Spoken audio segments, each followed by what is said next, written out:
Hello parents, मैं पिंकी स्वागत करती हूँ आपके अपने चैनल पेरेंट्स हेल्प में। माय डियर पेरेंट्स, आपको प्यार भरा नमस्कार, जय Shri Krishna, Radhe Radhe. My dear parents, आज की वीडियो में हम बात करने वाले हैं अपने बच्चों के टीथिंग प्रोसेस के बारे में। जी हाँ, टीथिंग प्रोसेस एक ऐसी प्रोसेस होती है जब बच्चों के टीथ निकलते हैं तो हर पेरेंट्स अपने बच्चों की टीथिंग के लिए बहुत ज़्यादा एक्साइटेड होते हैं कि हमारे बच्चे के टीथ कब निकलेंगे। और लेकिन जब वो टीथ नहीं निकलते हैं, जब टीथिंग प्रोसेस स्टार्ट ही नहीं होती है, काफ़ी जो टाइम दिया होता है, जो टाइम होता है वो निकल जाता है, तो वहीं हमें टेंशन होना स्टार्ट हो जाती है कि हमारे बच्चे के टीथ अभी क्यों नहीं निकली हैं। देखिए, वैसे तो मैं आपको ये बता देना चाहती हूँ कि जो बच्चों का टीथिंग टाइम होता है वो 5वें 6वें महीने में स्टार्ट हो जाता है। 5th या 6th मंथ से बच्चे के दांत निकलना स्टार्ट हो जाते हैं। इजीली फर्स्ट टूथ बच्चे का निकल आता है। या फिर अभी आपने कुछ कंडीशन ऐसी देखी होगी कि किसी बच्चे के दांत बहुत जल्दी निकल आते हैं। 4थे महीने में भी ऐसा आपने सुना होगा कि किसी बच्चे के दांत निकल आए हैं, तो बहुत जल्दी भी दांत निकल आते हैं।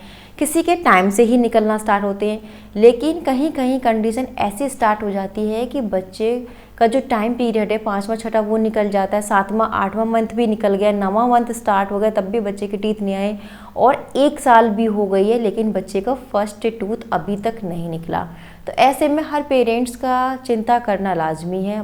पेरेंट्स बहुत ज़्यादा परेशान हो जाते हैं, और आपके भी मेरे जो कमेंट बॉक्स में इतने सारे कमेंट हैं कि मैम मेरा बच्चा 1 साल का हो गया है और लेकिन अभी तक उसका एक भी टीथ नहीं निकला, क्या कारण है, क्या करना चाहिए, क्या नहीं करना चाहिए, क्या ये चिंता की बात है। तो बिल्कुल देखिए, जब एक टाइम पीरियड होता है वो निकल जाता है तो हर पेरेंट्स को चिंता होने लगती है। लेकिन आज के इस वीडियो में हम बात करेंगे कि ऐसा क्यों हो रहा है कि बच्चे के जो टीथ हैं वो बहुत लेट निकल रहे हैं।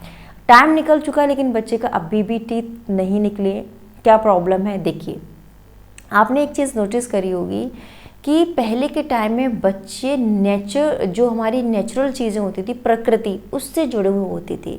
बच्चे खूब बाहर खेलते थे, आउटडोर गेम्स बच्चे करते थे, आउटडोर एक्टिविटीज़ बच्चे करते थे, और ताज़ी हवा है, धूप में बैठना, धूप में खेलना। बच्चों को जो मदर होती थी वो अपने बच्चों को धूप में बिठाती थी, मालिश भी करती थी, तो जो उनकी जो बॉडी है वो आराम से धूप में, प्रकृति में जो नेचुरल हवा उनको लगती थी वो सारी चीज़ें बच्चों को मिलती थी।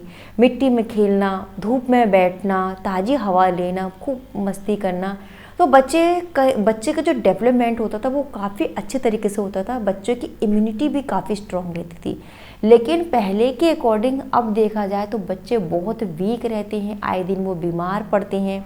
आपने देखा होगा हर महीने बच्चे बीमार पड़ जाते हैं। क्यों?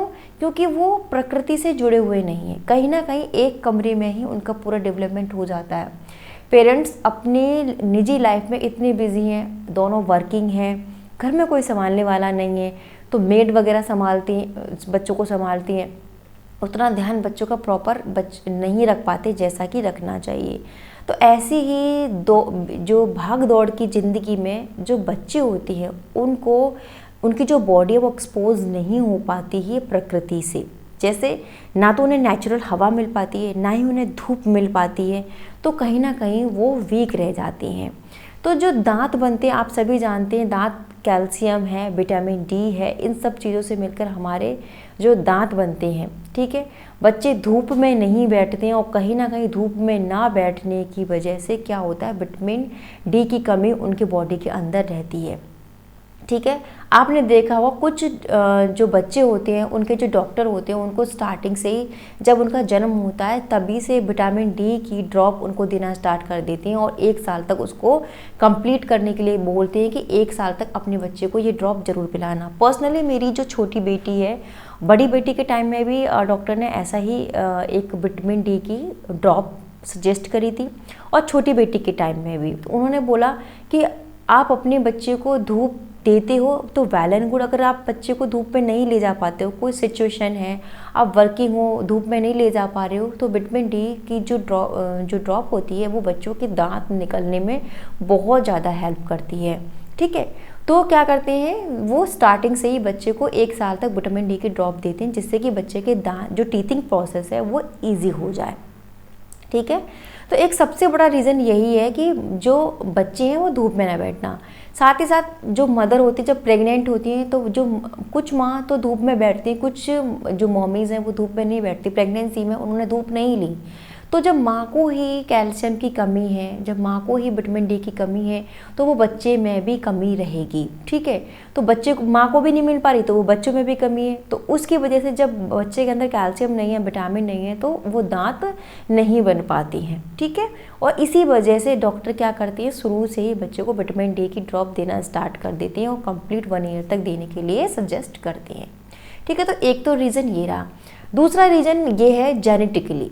अगर आपके फैमिली में कोई भी ऐसा रहा हो जिसके टीथ लेट निकले हों, अगर उनकी टीथिंग प्रोसेस लेट हुई है तो बच्चे के साथ भी ऐसा हो सकता है कि उसके भी टीथ लेट ही निकलेंगे। जैसे घर में किसी भी मम्मी के, पापा के, दादा के, दादी के लेट टीथ निकले हैं तो बच्चे में भी ये आ सकता है कि बच्चे के भी टीथ लेट ही निकलेंगे। ठीक है। तो एक दूसरा रीज़न ये है।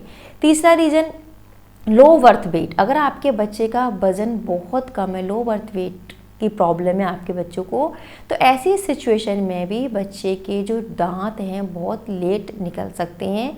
अगर आपके बच्चे का वज़न ठीक नहीं है, लो बर्थ वेट है, तो ये प्रॉब्लम हो सकती है। इसके अलावा नेक्स्ट रीज़न है, अगर आपका बच्चा इमेच्योर है, यानी उसका जन्म से पहले, जैसे 7वें महीने में उसका जन्म हो गया हो, 9वें महीने में ना कर, उसका जो टाइम है वो टाइम से पहले जिन बच्चों का जन्म हो जाता है उनमें भी टीथिंग प्रोसेस धीमे धीमे होती है, उनका ऑल ओवर डेवलपमेंट धीरे धीरे ही होता है। ठीक है। तो जिन बच्चे का जन्म काफ़ी लेट, मतलब जन्म से पहले वो आ गए हैं, टाइम से पहले वो आ गए हैं, तो उनमें भी ये प्रॉब्लम रहती है कि उनके जो टीथिंग प्रोसेस है वो लेट होती है। इसके साथ कुछ बच्चों में और प्रॉब्लम रहती है कि उनका ऑल ओवर यानी ग्लोबल डेवलपमेंट धीरे धीरे होता है। उनका जैसे मस्तिष्क है, उनकी बॉडी है, उनका सारा जो डेवलपमेंट है, उनके बाल हैं, उनके आईब्रोज़ हैं, ये इनमें सब में हल्के हल्के दिखाई देंगे। इनका डेवलपमेंट ठीक से नहीं हो रहा, उनकी ग्रोथ अच्छे से नहीं हो रही, उनके बाल अच्छे से नहीं उगे हुए हैं, उनके आईब्रोज़ नहीं आई हुई हैं। आपको लग रहा है कि आपके बच्चे का डेवलपमेंट धीरे धीरे हो रहा है या बहुत हल्के हो रहा है, तो ऐसी सिचुएशन में भी बच्चे के जो टीथ हैं वो काफ़ी लेट निकलती हैं। या कभी कभी ऐसा होता है कि जैसे बच्चे के दांत बनते ही नहीं हैं। अगर बच्चे के दांत बन ही नहीं रहे तो वो निकलेंगे कैसे। ठीक।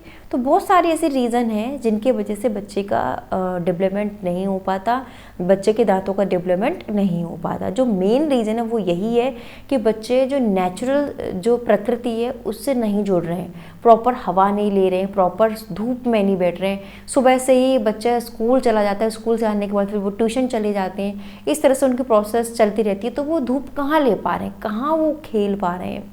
जो काफ़ी अच्छी फैमिली से जो बच्चे बिलोंग करते हैं उनको सारी सुविधाएं मिली रहती हैं, वो कम अपने फुल डे लैपटॉप या मोबाइल इसमें या टीवी में लगे रहते हैं, तो वो अपनी बॉडी को धूप में कहाँ एक्सपोज कर पा रहे हैं, उनकी बॉडी एक्सपोजर हो ही नहीं रही है। तो इस तरीके से भी बच्चों में क्या होता है, कैल्शियम की कमी होती है। कैल्शियम से ही तो हड्डियाँ हैं, दांत हैं, ये सारी चीज़ें बनती हैं। कैल्शियम है, विटामिन डी है। तो इन सब चीज़ों की वजह से कहीं ना कहीं बच्चों के जो दांत हैं वो नहीं निकलती हैं। तो आपको क्या करना है, अगर आपको ऐसा लग रहा है कि आपके बच्चे की टीथ नहीं निकल रही, तो आप कोशिश करें कि सुबह सुबह की धूप है, आप अपने बच्चे को ज़रूर खिलाएं। सुबह सुबह की धूप, ज़्यादा नहीं तो घंटे आधे घंटे खुद बैठें और अपने बच्चों को सुबह की धूप ज़रूर दें। विटामिन डी की ड्रॉप भी आप अपने बच्चे को दे सकते हैं। एक मेन रीज़न ये भी है कि आपका बच्चा अभी 1-1.5 साल का हो गया और वो दूध ही पी रहा है, यानी जो उसकी जो फूड है उसकी जो कंसिस्टेंसी है वो काफ़ी लिक्विड है, यानी वो दूध पर ही डिपेंड है। आपने उसके बच्चे की मसाज नहीं की, टीथ की जो मसूड़े हैं, मसूड़ों की आपने मसाज नहीं की, कुछ हार्ड उनको खाने की नहीं दिया। आपने सुना होगा कि बच्चे के टीथ निकल रहे हैं तो कुछ हार्ड उनको खाने की दीजिए, जिससे उनकी जो गम्स है उनकी मसाज हो अच्छी तरीके से और दांत निकलने में आसानी हो। तो अगर आप कोई भी चीज़ बच्चे को, उनकी जो च्यूइंग प्रोसेस है वो स्टार्ट नहीं हुई है तो उनके दांत निकलने में भी देरी होगी, उनके दांत आसानी से नहीं निकलेंगे। अगर उनकी च्यूइंग प्रोसेस स्टार्ट नहीं हुई है तो कोशिश करें कि बच्चों को कुछ ऐसा दें, आप खीरा दे दें, आप एप्पल की स्लाइस दे दें, आप कैरेट दे दें। अगर बच्चा उसको चबाएगा तो चबाने से क्या होगा, उसकी मसाज होगी और उसके जो दांत है वो आसानी से निकलने में उसको हेल्प होगी। तो ये कुछ रीज़न है जिनकी वजह से बच्चे के टीथ लेट निकलते हैं। तो कोशिश करें आप अपने बच्चे के जो च्यूइंग हैबिट है वो डेवलप करें, बच्चे को धूप में बिठाएं, विटामिन डी की ड्रॉप दें, कैल्शियम प्रॉपर दें। तो इस तरीके से आपके बच्चे के दांत आसानी से निकल आएंगे, ठीक है। और भी अगर कोई भी आपको ऐसा लग रहा है कि हाँ अभी में आप सेटिस्फाइड नहीं हैं, तो बच्चे के जो माउथ का एक्सरे होता है उसमें पता चल जाता है कि बच्चे के टीथ बने हैं नहीं बने हैं, क्या प्रॉब्लम है क्या नहीं है। तो आप एक बार डेंटिस्ट को अपने बच्चे को ज़रूर चेक कराएं कि क्या प्रॉब्लम है क्या नहीं है, ठीक है। तो डियर मॉमीज़, वीडियो कैसी लगी, दी हुई जानकारी कैसी लगी? अगर अच्छी लगी तो प्लीज़ वीडियो को लाइक ज़रूर करें, चैनल को सब्सक्राइब भी कर लें। मैं नेक्स्ट वीडियो में मिलती हूँ नेक्स्ट टॉपिक के साथ, तब तक के लिए नमस्कार।